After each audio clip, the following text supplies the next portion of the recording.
Magandang gabi sa inyo mga kasawi at syempre mag-iingat kayo palagi kung saan man po kayo naroon mga kasawi. At syempre ang ganda ng ating tatalakayan ngayong gabi at meron na naman tayong panibagong topic na isa sa masugid ko na followers na nag-PM sa akin mga kasawi at ito ang kanyang katanungan. Pwede po bang makabuntis pag hindi pa tuli? Ayan. Alam niyo ba, sa dami kong message na nabasa ngayong umaga, kanina mga kasawi, natawa talaga ako sa dami kong, ito talaga yung sobrang, ito yung nakapukaw sa akin, atensyon, etong discussion na topic na gusto nating tatalakayin.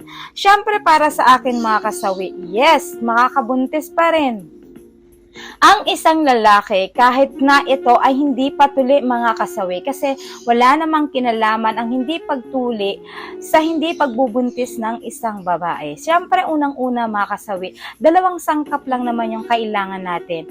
Kailangan ang sperm cell ng isang lalaki at ang egg cell ng isang babae.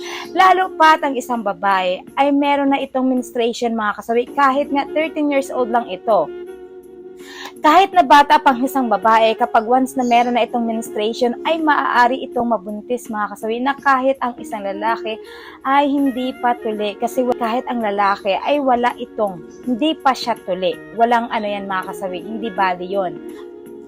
Lagi niyang tatandaan mga kasawi. Kasi kapag once na nakipagtalik ang isang babae at isang lalaki, ayun nga, kapag pumasok ang isang sperm cell ng isang lalaki sa isang babae, automatic yan mga kasawi, lalo pat fertile ang isang babae, ay talagang may posibilidad at malaki ang chance na maaaring mabubuntis ang isang babae mga kasawi.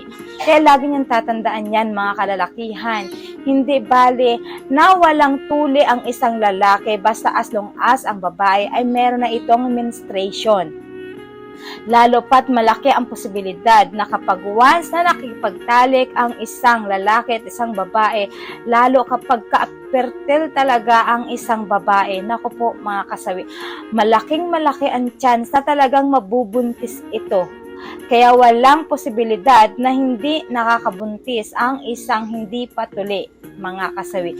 Yan yung lagi nyong tatandaan, mga kalalakihan, kahit na kayo ay hindi natutuli, lalo kapag kayo ay sumiping sa inyong mga asawa, 'di ba?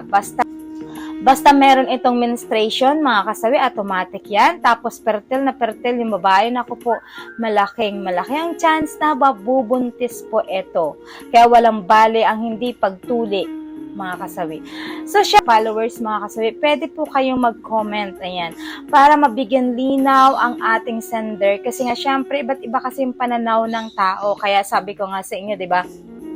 Siguro hindi mawala sa utak niya or sa kaisipan niya na ganito yung iniisip niya, na akala niya siguro kapag hindi patuli ang isang tao ay hindi ito nakakabuntis. Kaya siguro talagang paulit-ulit niya ito na nirequest sa akin na bigyan ko ng linaw ang kanyang kagustuhan. So kaya nga kayo mga followers, malaking tulong yung naibibigay niyo sa kanya yung pagko-comment ninyo.